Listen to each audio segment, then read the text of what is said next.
bienvenue à toi qui regarde cette formation. Dans la séance d'aujourd'hui, nous allons voir la leçon 3 du module 2 qui porte sur la création des niveaux et des élévations. Nous allons de ce pas vers le logiciel.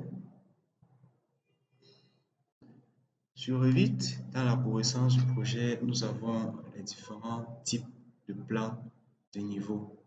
Donc, nous avons dans nos gabarits structures que nous avons choisi au démarrage de notre exercice. Dans notre leçon précédente, la leçon 2, nous avons, depuis la leçon 1, vu comment est-ce qu'on configurait les propriétés du projet. Ensuite, nous avons vu comment est-ce qu'on importait les familles. Maintenant, nous allons voir comment est-ce qu'on crée des niveaux supplémentaires. Par défaut, notre gabarit structure vient avec 2 niveaux. Donc, en plus de la fondation, nous avons au niveau 1, au niveau 2, un plan du site et les élévations ainsi que la vue 3D. Donc, nous allons voir comment créer les niveaux supplémentaires. Donc là, ça c'est pour un projet de type RE+1. Maintenant, si nous avons un projet de type RE+2, de type RE+3, de type RE+4, de type RE+5, comment est-ce que nous faisons? Nous allons le voir dans cette vidéo et nous allons finir par voir comment est-ce qu'on crée des élévations. Dans les élévations que nous avons là, comment est-ce qu'on les crée. Ensuite, nous verrons comment est-ce qu'on fait des coupes également avec le logiciel Revit Structure. Nous allons le voir dans cette vidéo. Nous allons de ce pas vers le premier pan qui est la création des niveaux. Alors, sur Revit, nous avons différents types de niveaux. Nous avons vu, nous avons les niveaux des plans où nous voyons les éléments tels que dessinés. Ensuite, nous avons le niveau analytique. Les niveaux que nous créons, ce sont les niveaux des vues en plan. Donc, pour créer les niveaux, nous allons nous placer dans une des élévations par défaut que le gabarit nous propose. Donc, nous allons nous placer dans l'élévation Est. Dans l'élévation Est, nous pouvons observer les différents niveaux que nous créons, que le gabarit nous propose. Alors, sur ces niveaux, nous pouvons mener les opérations suivantes. Nous pouvons modifier la cote du niveau fondation, par exemple. Donc, il suffit de cliquer sur la dimension. Ici, nous allons la mettre à moins 1,5. On voit automatiquement le niveau est monté. Maintenant, pour renommer le niveau, nous allons cliquer sur le nom et nous allons mettre 00-fondation. Donc voilà comment est-ce que nous avons traité. Pour étirer, nous sélectionnons, nous allons étirer simplement. Nous allons étirer simplement pour afficher les cotes de notre niveau. À gauche et à droite, les informations, nous cliquons ici, nous pouvons cliquer ici pour afficher plutôt ici à gauche ou décocher. Donc nous pouvons décider d'afficher juste cet élément à gauche. Donc nous avons la possibilité de le faire. Maintenant, pour chaque niveau que nous allons sélectionner, si nous sélectionnons le niveau 1, nous avons une cotation automatique qui montre l'écart entre le niveau supérieur et le niveau inférieur. Nous pouvons également changer la cote de ce niveau à partir de cette cote-là. Donc, si nous voulons que notre niveau 1 soit à 1 mètre de notre fondation, nous venons juste là, nous entrons 1 mètre. Automatiquement, le niveau 1 descend et ça met à jour la cote à ce niveau. Pour le moment, nous allons laisser le décalage entre les deux niveaux à 1,50. Donc, maintenant, nous pouvons également renommer ce niveau. Donc, nous allons renommer rez-de-chaussée. Donc, OK. Le niveau est bel et bien un niveau 00. Maintenant, si nous voulons créer un autre niveau supplémentaire hormis ce niveau, nous venons dans l'onglet architecture. À la palette, à la fin de la palette, nous avons les traits des niveaux. Nous allons sélectionner le trait.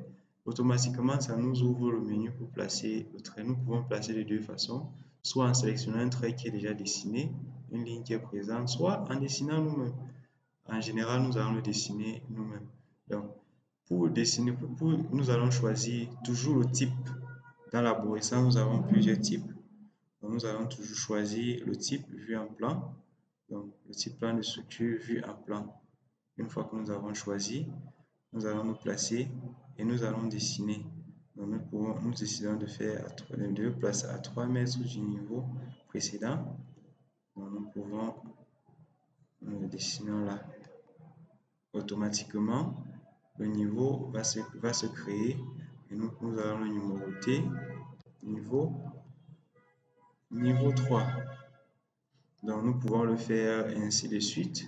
Donc, nous répétons l'opération. Nous choisissons le type. Nous allons choisir. Nous le mettons à 5 mètres. OK. Voilà. OK. Donc, chaque fois que nous créons dans l'arborescence, le niveau se crée automatiquement. Donc, nous pouvons créer autant de niveaux que nous voulons. Donc, pour chaque niveau, nous avons un niveau qui est créé dans l'arborescence de projet. Donc, voilà comment est-ce qu'on crée les niveaux sur le logiciel Revit. Maintenant, nous allons voir comment est-ce qu'on crée les élévations et les coupes. Donc, si nous supposons que notre dessin, ce sont ces deux profilés, pour créer une élévation sur cet élément, nous allons venir sur élévation. Donc, nous avons deux types d'élévation. Nous avons les élévations de structure et nous avons les élévations. Donc, pour le moment, nous allons utiliser ce type d'élévation. Une fois que nous avons notre élévation, nous allons balader le curseur et Revit de façon automatique va nous proposer l'orientation du curseur en fonction de d'où nous serons. Donc, nous voyons effectivement Revit en train de chercher les éléments que nous avons modélisés. Donc, automatiquement, il détecte les éléments qui sont proches et nous propose les orientations.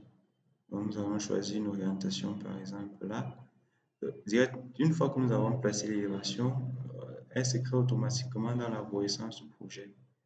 Donc, l'élévation en question est déjà créée et nous avons l'outil cadre de vue que nous avons vu précédemment dans les autres vidéos. Donc, nous avons l'outil cadre de vue qui est automatiquement créé. Donc, ça, c'était pour les élévations. Maintenant, si nous voulons faire une coupe sur nos IPE, les traits de coupe sont également disponibles. Donc, nous allons tout simplement dessiner notre trait de coupe. Donc, nous dessinons le trait de coupe. Une fois que nous avons dessiné le trait, nous pouvons le sélectionner. Nous pouvons définir la zone de coupe ou basculer ou permuter la coupe pour qu'elle regarde en cliquant sur la flèche, changer le sens d'orientation, etc. Et automatiquement dans l'arborescence du projet, les coupes apparaissent. Donc là, nous voyons notre profilé qui est coupé, qui se présente automatiquement devant nous. Donc, le cadre de vue pour voir les autres niveaux, nous pouvons étirer et tous les autres niveaux apparaissent.